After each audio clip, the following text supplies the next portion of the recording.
नमस्कार प्रिय विद्यार्थियों। अब हम कक्षा 10 का तीसरा अध्याय जो है वो हम पढ़ेंगे, जो कवि देव से संबंधित है। कवि देव जो है ये रीतिकाल के कवि थे और रीतिकाल के एक बहुत ही प्रसिद्ध कवि जो है ये रहे हुए हैं। सवैये और इनके कवित्व जो है वो बहुत प्रसिद्ध हुए हैं। इसमें तीन छंद दिए हुए हैं, जिसमें एक सवैया है और दो कवित्व छंद जो है वो दिए हुए हैं।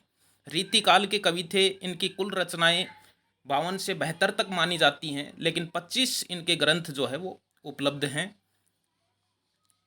पहले इनका परिचय पढ़ लेते हैं कि देव जो है, देव का जन्म इटावा उत्तर प्रदेश में सन 1673 ईस्वी में हुआ माना जाता है। उनका पूरा नाम देवदत्त द्विवेदी था। ये प्रश्न भी जो है वो आता है 1 नंबर का कि देव कवि का पूरा नाम क्या था। तो देव कवि का पूरा नाम देवदत्त द्विवेदी था। देव के अनेक आश्रयदाताओं में औरंगजेब के पुत्र आजम शाह भी थे, परंतु देव को सबसे अधिक संतोष और सम्मान उनकी कविता के गुणग्राही आश्रयदाता भोगीलाल से प्राप्त हुआ। यानी अनेक आश्रयदाताओं में ये रहे हैं, यानी अनेक राजाओं के दरबार में दरबारी कवि रहे हैं, लेकिन सबसे ज़्यादा सम्मान जो है इनको भोगीलाल के दरबार में मिला। उन्होंने उनकी कविता पर रीझ कर, यानी प्रसन्न होकर, खुश होकर लाखों की संपत्ति दान की। उनके काव्य ग्रंथों की संख्या 52 से लेकर 72 तक मानी जाती है। उनमें से रस विलास, भाव विलास, काव्य रसायन और भवानी विलास आदि देव के प्रमुख ग्रंथ माने जाते हैं। उनकी मृत्यु सन 1767 ईस्वी में हुई थी। जन्म 1673 में, मृत्यु 1767 ईस्वी में हुई थी। देव रीतिकाल के प्रमुख कवि थे। रीतिकाल जो युग है हिंदी कविता का, जैसे पहला आदिकाल है, फिर भक्ति काल है, फिर रीतिकाल है और फिर आधुनिक काल है। तो इस तरह से रीतिकाल जो है उसमें 3 धाराएं हैं, रीति मुक्त, रीतिबद्ध और रीति सिद्ध काव्य धारा। तो ये रीतिबद्ध काव्य धारा के प्रमुख कवि थे। रीतिकालीन कविता का संबंध दरबारों, आश्रयदाताओं से था। ये बात ध्यान में रख लेना कि रीतिकालीन कविता जो थी, रीति काल युग की जो कविता थी, उनका संबंध दरबारों से था और आश्रयदाताओं से था, यानी राजा के दरबार के दरबारी कवि हुआ करते थे। इस कारण उनमें दरबारी संस्कृति का चित्रण अधिक हुआ है। देव भी इससे अछूते नहीं थे, किंतु वे इस प्रभाव से जब जब भी मुक्त हुए, उन्होंने प्रेम और सौंदर्य के सहज चित्र खींचे हैं। आलंकारिकता और श्रृंगारिकता उनके काव्य की प्रमुख विशेषताएं हैं। ये ध्यान देने की बात है कि इनके इनके जो काव्य हैं, इनके जो काव्य ग्रंथ हैं, उनकी प्रमुख विशेषता है आलंकारिकता और श्रृंगारिकता। यानी श्रृंगार रस का वर्णन है और अलंकारों से परिपूर्ण रचनाएं जो है वो इन्होंने लिखी हैं। ये जो विशेषता है, ये न केवल देव कवि की है, बल्कि रीतिकाल युग जो था कविता का, उस रीतिकाल की विशेषता भी प्रमुख यही मानी जाती है, आलंकारिकता और श्रृंगारिकता। शब्दों की आवर्ती के जरिए नया सौंदर्य पैदा करके उन्होंने सुंदर ध्वनि चित्र प्रस्तुत जो है वो किए हैं। इनके 3 छंद हैं, जिसमें कवित्व और सवैये जो है वो शामिल हैं।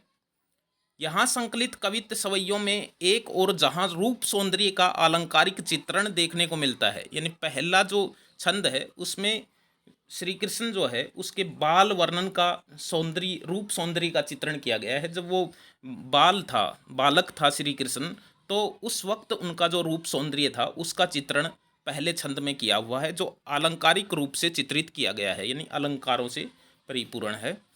यानी जहाँ रूप सौंदर्य का अलंकारिक चित्रण देखने को मिलता है, वही दूसरी ओर प्रेम और प्रकृति के प्रति कवि के भावों की अंतरंग अभिव्यक्ति भी इन छंदों के अंदर मिलती है। पहले सवैये में, यानी पहला जो छंद है वो सवैया छंद है और फिर 2 जो हैं वो कवित्व छंद हैं।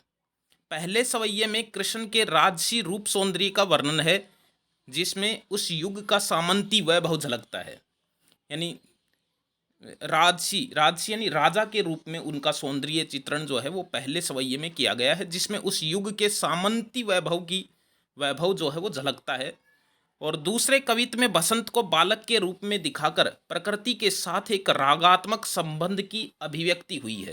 यानी प्रकृति के साथ एक रागात्मक यानी प्रेमात्मक संबंध जो है वो जोड़ा गया है। पर बसंत जो है उसको बालक के रूप में दर्शाकर।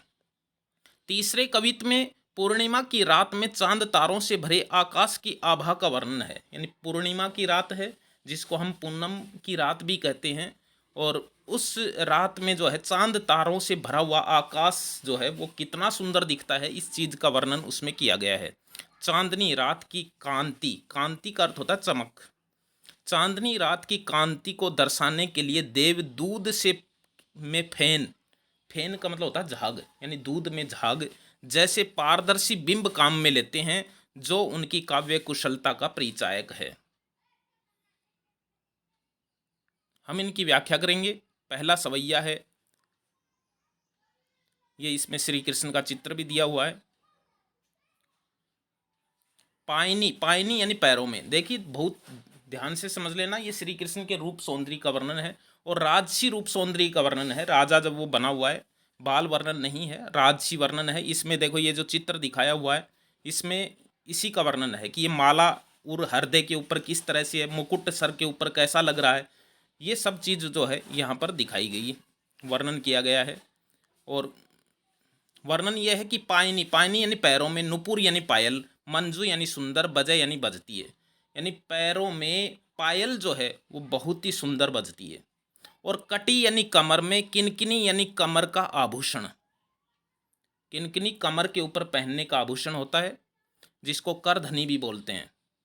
कटी यानी कमर, किनकिनी यानी करधनी, के यानी कि धुनी यानी धवनी, मधुराई यानी मधुर। कहता है कमर पे करधनी की धवनी जो है वो भी बड़ी मधुर मधुर जो है वो बज रही है, यानी पैरों में पायल बहुत ही सुंदर बज रहे हैं, कमर पे करधनी जो है उसकी ध्वनि बहुत ही सुंदर मधुर जो है वो आ रही है।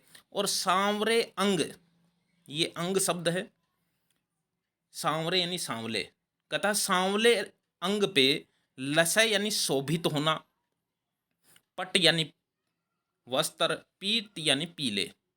कहता है सांवले अंगों के ऊपर पीले वस्त्र बहुत ही शोभायमान प्रतीत हो रहे हैं। और हिये यानी हृदय पे, हुलसे यानी प्रसन्नचित, वनमाल यानी फूलों की माला, और सुहाई यानी सुंदर। कहता है हृदय के ऊपर वनमाला जो है, फूलों की जो माला है वो बहुत ही हुलस रही है, यानी प्रसन्नचित दिख रही है, सुंदर दिख रही है। और माथे किरीट बड़े दृग चंचल, कहता है माथे पे मुकुट जो है वो बहुत ही सुंदर दिख रहा है, और बड़े दृग चंचल, और बड़े बड़े नेत्रों, चंचल नेत्र जो है वो भी बहुत ही सुंदर जो है वो दिख रहे हैं। कहता है मंद हंसी, कहता है मंद मंद श्री कृष्ण की जो हंसी है वो मुख चंद्र जुन्हाई, जुन्हाई शब्द का अर्थ होता है चांदनी, और मुख चंद्र यानी चांद जैसे मुखड़े के ऊपर जो है वो मंद मंद हंसी जो है वो चंद्र, चांदनी के समान जो है वो दिखाई दे रही है। मंद हंसी मुख चंद जुन्हाई, कहता है कि मंद मंद हंसी जो है वो चंद्रमा रूपी मुखड़े के ऊपर चांदनी के समान दिख रही है। और अंतिम पंक्ति है जो बहुत ही सुंदर पंक्ति है, रूपक अलंकार है इसके अंदर लिखा हुआ है। देखिए इसमें अनुप्रास अलंकार है, कटी किनकनी में, लसय पटपीत में जो है वो अनुप्रास है, हिय हुलसे में भी अनुप्रास है। तो अलंकारिक भाषा का चित्रण है और श्रृंगारिक भी वह है ये। तो अलंकारिकता और श्रृंगारिकता इसकी विशेषता है। कहता है जय, यहाँ पर जय शब्द का अर्थ हो सकता है पासबुकों में कुछ भी हो, लेकिन यहाँ पर जय शब्द का अर्थ जय है, जय हो। कहता है कि जय यानी जय, जय हो। कहता है जग मंदिर दीपक सुंदर, कहता है जग यानी संसार, मंदिर यानी मंदिर, कहता है ये संसार एक मंदिर है और उसके श्री कृष्ण जो है वो एक दीपक है।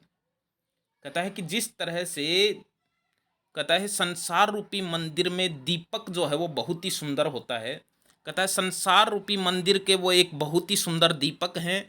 और जय हो ऐसे श्री कृष्ण की कि श्री ब्रज दुल्है देव सहाई, देव कवि ये कहते हैं कि श्री ब्रज दुल्है यानी ब्रज का वो दुल्हा श्री कृष्ण जो है वो सहाई यानी सहायक, वो सब के सहायक हैं, और संसार रूपी मंदिर के एक बहुत ही सुंदर दीपक हैं जो सारे संसार को जगमग करते हुए रखते हैं, यानी सारे संसार को रोशनी प्रदान करते हैं। ऐसे वो जो है वो जग मंदिर के दीपक हैं। तो इसमें रूपक अलंकार है और शायद आपको समझ में आ गया होगा, बहुत ही सुंदर है। एक बार पुनः पढ़ देता हूँ कि पायनी नुपुर मंजू बजय कटी किनकिनी के धुनी की मधुराई, यानी पैरों में पायल सुंदर बज रहे हैं और कटी पे कर धनी जो है उसकी ध्वनि बहुत मधुर सुनाई दे रही है। और सांवले अंग लसय पटपीत, सांवले अंगों के ऊपर पीले वस्त्र बहुत ही शोभायमान दिख रहे हैं। और हिये हुलसे वनमाल सुहाई, यानी हृदय पे फूलों की माला बहुत ही सुंदर दिख रही है, अच्छी हुलस रही है। और माथे किरीट बड़े दर्ग चंचल, माथे पे किरीट मुकुट जो है वो बहुत सुंदर दिख रहा है। और बड़े बड़े दर्ग चंचल भी जो है वो बड़े अच्छे लग रहे हैं। मंद हंसी मुखचंद जनुहाई, और मंद मंद हंसी चंद्रमा रूपी मुखड़े पे चांदनी के समान दिख रही है। और जय यानी जय हो जग मंदिर दीपक सुंदर, यानी संसार रूपी मंदिर के वो एक बहुत ही सुंदर दीपक हैं। श्री ब्रज दुल्हे देव सहाई, यानी वो श्री ब्रज का वो दुल्हा श्री कृष्ण देव कवि कहते हैं कि सबके सहायक हैं। सहाई यानी सहायक हैं, जो सारे संसार को जो है वो जगमग किए हुए हैं। दूसरा कवित है, दूसरा और तीसरा जो है ये कवित हैं, जिसमें दूसरा जो है इसमें बसंत जो है उसको बालक के रूप में चित्रित किया गया है। बसंत ऋतु को एक बालक के रूप में जो है वो चित्रित किया गया है इसमें। और इसमें ये बताया गया है कि बसंत का जब आगमन होता है तो इतनी खुशी होती है जितनी एक नव बालक के उत्पन्न होने के ऊपर जो है वो होती है। और इसमें वैसा ही चित्रण जो है यहाँ पर किया गया है, चित्रण किया है। कवि देव कहते हैं कि डार यानी डाली, द्रुम यानी पेड़, पलना यानी पालना, बिछोना यानी बिछोना नव पल्व के। कहता है नव, नव यानी नए, पल्व यानी पत्ते, नए जो पत्ते आए हुए हैं बसंत के अंदर पेड़ों पे वो तो बिछोना है। और पेड़ों की जो डालियां हैं वो पालने हैं, और पालने के ऊपर नए नए जो पत्ते हैं वो एक बिछोना है। किसके लिए? बसंत रूपी बालक के लिए। देव कवि कहता है कि बसंत रूपी बालक के लिए उसके आगमन के ऊपर जो है वो पेड़ों से की जो डालियां हैं वो पालने के समान हैं, और नए पत्ते जो आए हुए हैं पेड़ों पे वो उस पालने के बिछोना है। और सुमन यानी फूलों का, झिंगुला यानी चोला जो ढीला ढाला वस्त्र होता है, सोहे यानी सुंदर, तन छवि भारी दे, भारी यानी ज्यादा, छवि यानी शोभा, तन यानी शरीर की। कहता है कि फूलों का झिंगुला जो है वो बहुत ही सुंदर दिख रहा है, और शरीर के ऊपर जो है शरीर की जो छवि है वो बहुत ही ज़्यादा जो है वो अच्छी दिख रही है। कहता है पवन झुलावे, पवन जो है वो झूले दे रही है। और केकी कीर बतरावे देव, देव कवि कहता है कि केकी यानी मोर, कीर यानी तोते, मोर और तोते उस बसंत रूपी बालक से बातें कर रहे हैं। और कोकिल यानी कोयल, हलावे हुलसावे कर तारी दे, कर यानी हाथों की, तारी यानी ताली देकर। कोयल जो है वो कभी उसको हिलाती है, कभी हुलसाती है अपने छोटे छोटे हाथों से ताली बजा करके। पवन जो है उसको झूला देती है, मोर और तोते जो हैं वो उससे बतलाते हैं, और कोयल जो है वो उसको हिलाती है, हुलसाती है, और अपने छोटे छोटे हाथों से ताली बजाकर उसका वेलकम करती है, स्वागत करती है। कहता है पुरित, पुरित यानी पूरी तरह से, पराग यानी पराग, फूलों के ऊपर जो मिट्टी के छोटे छोटे कण फूलों के पत्तों पे जम जाते हैं उसको पराग कहा जाता है, जो बहुत ही सुवासित होता है, बहुत ही सुंदर खुशबू देने वाला होता है। कहता है पुरित पराग सो, कहता है कि पराग से पुरित है। कहता है सो उतारो करे राई नोन, राई नोन का मतलब होता है लोन राई, जैसे छोटे बच्चे को नज़र लग जाती है तो लोन राई की जाती है। तो कहता है कि पुरित पराग, कहता है कि पराग से उसकी लोन राई की जाती है कि कहीं उसको नज़र न लग जाए, या नज़र लग गई तो उतर जाए। कि पुरित पराग सो उतारो करे राई लोन, कहता है कि पराग से जो है उसकी लोन राई उतारी जाती है। और कंज कली नाई का लतान सिर सारी दे, और ये लोन राई कौन करती है? कंज कली। कहता है कमल की कली रूपी नायिका जो है वो लता रूपी सर पे साड़ी ओढ़ करके जो है वो उसकी, उस बसंत रूपी बालक की जो है वो पराग से लोन राई जो है वो करती है। कंज कली नायिका, कहता है कि कमल की कली रूपी नायिका जो है वो लतान यानी लताओं की, सिर यानी सर पे, साड़ी यानी साड़ी। कहता है कि कंज कली, कमल की कली रूपी नायिका लताओं की साड़ी सर के ऊपर ओढ़ करके वो पराग से उस बसंत रूपी बालक की लौंडराई करती है। और अंतिम पंक्ति जो बहुत महत्वपूर्ण है, जिसका प्रश्न जो है वो भी बहुत बार पूछा जाता है कि मदन, मदन जो है वो कामदेव को कहा जाता है। कामदेव एक ऐसा देवता है जो मन की जो प्रेम रूपी जो इच्छा होती है उसको कामदेव कहा जाता है। उसका कोई शरीर नहीं होता है, इसलिए उसको अनंग भी कहा जाता है। वह मन के ऊपर, मन में उत्पन्न होता है, इसलिए उसको मनोज भी कहा जाता है। तो कहता है कि मदन, मदन महीप, महीप यानी राजा। कहता है कि कामदेव रूपी राजा जू यानी जैसे बालक बसंत ताही। कहता है कि ये जो बालक बसंत है, ये ऐसा लगता है कि राजा कामदेव का पुत्र है और कामदेव का बालक है ये बसंत। क्योंकि बसंत जैसे ही आता है वैसे ही मन के अंदर प्रेम की इच्छाएं जो है वो उत्पन्न होने लगती हैं, अर्थात ये राजा कामदेव का जो है वो पुत्र लगता है। और कहता है कि अंतिम पंक्ति जो बहुत अच्छी है कि ये जो बालक बसंत है जो कामदेव का पुत्र लग रहा है, कहता है प्रातः ही जगावत गुलाब चटकारी दे। कहता है इसको सुबह सुबह जो है, प्रातः काल जो है वो गुलाब चटकारी दे करके, चुटकियां बजा करके उसको जागृत करता है, जगाता है। तो ये बसंत रूपी बालक का बहुत ही सुंदर वर्णन है।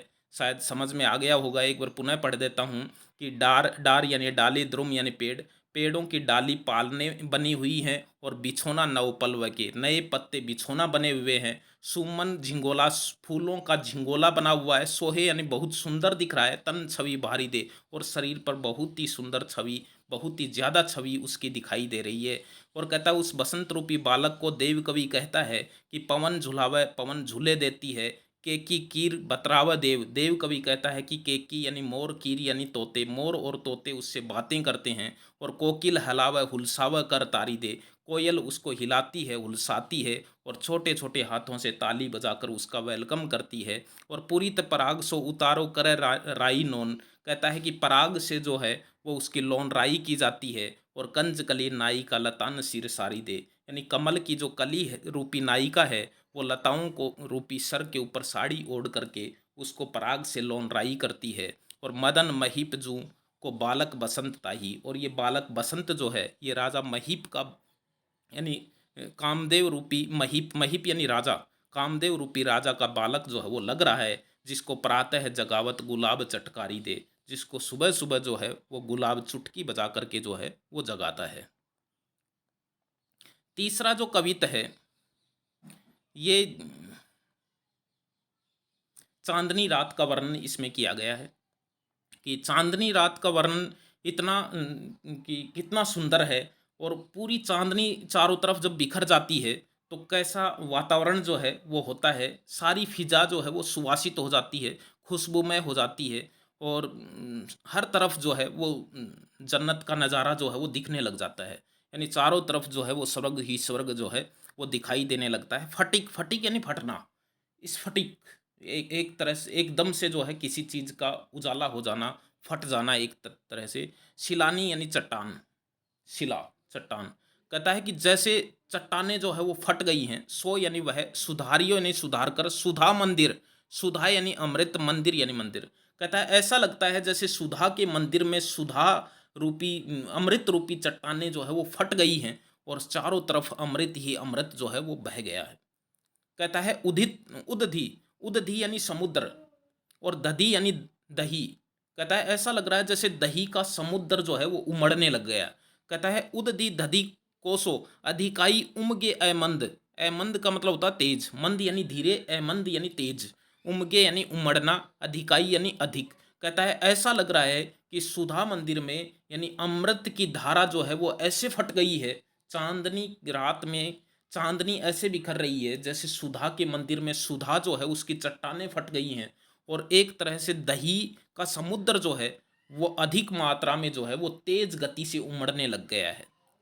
कहता है भार ते भीतर लो भीति न दिखाए देव, देव कवि कहता है कि बाहर से भीतर और भीतर से बाहर कुछ भी दिखाई नहीं दे रहा है, कोई दीवारें नहीं दिख रही हैं। ऐसा लग रहा है कि बिना दीवारों का एक बहुत बड़ा होल है और उसके अंदर अमृत की धारा है जो दही के समुद्र जैसा उमड़ रहा है।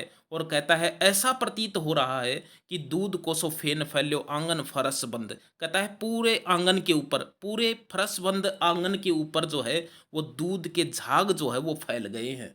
कहता है बाहर, बाहर ते भीतर लो भीति न दिखाई देव। कहता है बाहर से भीतर, भीतर से बाहर कुछ भी अलग भिन्न दिखाई नहीं दे रहा है और सारा दूध का उजाला जो है चारों तरफ फैल गया है।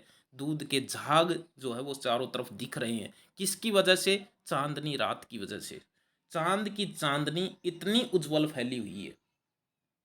अब देखिए, अब वो वर्णन ये कहता है कि तारासी, तारासी तरुणी ताम, तरुणी यानी नवयुवती और तारा यानी तारे।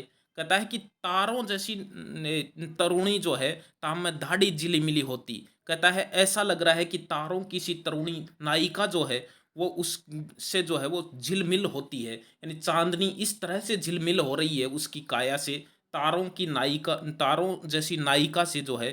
कहता है मोतिन को मोतिन की ज्योति मिलो और मलिका को मकरंद। कहता है ऐसा लग रहा है जैसे मोती को चमक मिल गई है और मलिका जो है उसको मकरंद मिल गया है। कहता है मोती को ज्योति चमक मिल गई है और मलिका कली, मलिका यानी कली होती है एक पीले रंग की, उसको मकरंद मिल गया है। मकरंद यानी फूलों की जो है, फूलों की खुशबू, फूलों का पराग जैसे होता है उसको कहता है कि कलियों को जो है मकरंद मिल गया है, खुशबू मिल गई है, पराग मिल गया है और मोतियों को ज्योति मिल गई है। इस तरह से तारों की तरुणी जो है उसके काया से इस तरह से चांदनी झिलमिला रही है जैसे मोती जो है उनको ज्योति मिल गई है और मलिका को मकरंद मिल गया है। कहता है आरसी से अंबर में, आरसी यानी दर्पण, शीशा, अंबर यानी आकाश, आभा यानी चमक, उजारी यानी उज्जवल। कहता है कि आरसी से अंबर, कहता है ये जो आकाश है ये आईने जैसा जो है वो कोमल दिखाई दे रहा है, नाजुक दिखाई दे रहा है, आईने की तरह चमक रहा है। आभा यानी चमक, उजारी यानी उजियाली लगा है। कहता है आसमान शीशे की तरह जो है उसकी चमक उजियाली लग रही है और प्यारी राधिका को सो प्रतिबिंब सो लगत चंद। और ये जो आसमान में जो चांद है जिससे चांदनी आ रही है, जिस चांदनी का ये वर्णन किया गया है, कहता है ये ऐसा लग रहा है जैसे राधिका जो है, जो प्यारी राधिका, प्रिया राधिका जो है उसके शरीर का प्रतिबिंब, उसकी परछाई जो है ये चांद नजर आ रहा है। तो इसका मतलब सारा वर्णन जो है इसमें सारे में प्रशंसा किसकी की गई है? इसमें प्रशंसा जो है वो प्यारी राधिका की गई है। कहता है कि चांद से चांदनी आ रही है उसकी ये प्रशंसा है और कहता है चांद जो है वो उस राधा का जो है वो प्रतिबिंब नजर आ रहा है। तो ये 3 छंद थे जो बहुत ही सुंदर थे। हम फिर मिलेंगे अच्छे अगले पाठ के साथ, तब तक के लिए।